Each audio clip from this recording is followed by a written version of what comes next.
स्वातंत्र्य दिनाच्या मंगलमय सोहळ्यासाठी प्रमुख पाहुणे म्हणून उपस्थित असणारे उद्योगपती माननीय उत्तम पाटील साहेब, झाकीर फिरजादे साहेब, चेअरमन राजाराम नागरी पतसंस्था कसबा बावडा, संस्थेचे चेअरमन माननीय सुरेशरावजी पाटील साहेब, अध्यक्ष सलीमभाई देसाई साहेब, सेक्रेटरी कृष्णा थोरे साहेब, पालक, काही आजी माजी विद्यार्थी, माझ्या शाळेचे सर्व शिक्षक शिक्षकेतर कर्मचारी, सर्व प्रिय विद्यार्थी मित्र, 15 ऑगस्ट आपण स्वातंत्र्याचा 80वा वर्धापन दिन या ठिकाणी साजरा करत आहोत.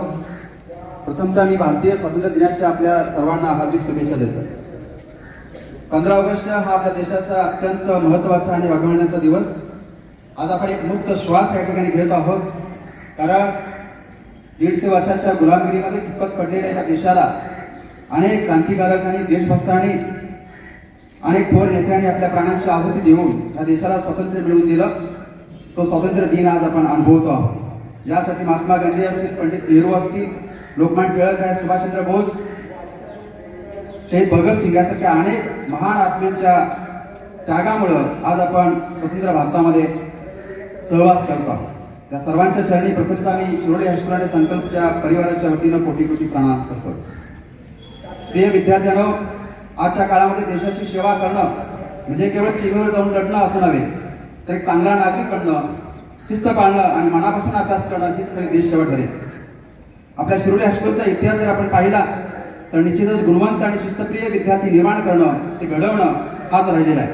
आज या मंचावरून मुख्याध्यापक म्हणून मला सांगताना अभिमान वाटतो की आपल्या शाळेतील विद्यार्थी केवळ अभ्यासातच नव्हे, तर कला, क्रीडा आणि विविध स्पर्धा परीक्षा आणि समाजकार्यातही आज अग्रेसर आपल्याला पाहायला मिळतात. आणि हीच खरी माझ्या शाळेची ताकद आहे.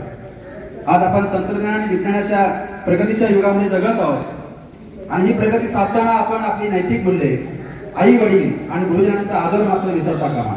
मला पूर्ण विश्वास आहे भविष्यात तुम्ही या देशाचे जबाबदार नागरिक बनाल. शिरोळे हायस्कूल संकल्प विद्या मंदिर शिरोळी गावचं आणि देशाचं नाव उज्ज्वल करा. विद्यार्थी मित्र हो, आपल्या स्वराज्य मिळालं, पण या स्वराज्याचं स्वराज्यामध्ये निर्माण आपल्याला करता आलं का हा चिंतनाचा विषय. आज स्वातंत्र्य मिळवून कित्येक वर्ष झाली तरी सुद्धा आपल्यासमोर अनेक मोठे आव्हान आहेत आणि एक प्रश्न आजही तो कायम आहे, तो म्हणजे भ्रष्टाचाराचा समाज उच्चाटन. 80 वर्षानंतरही आपल्या देशातील प्रत्येक क्षेत्रामध्ये होणारा भ्रष्टाचार आजही आपल्याला संपवता आलेला नाही.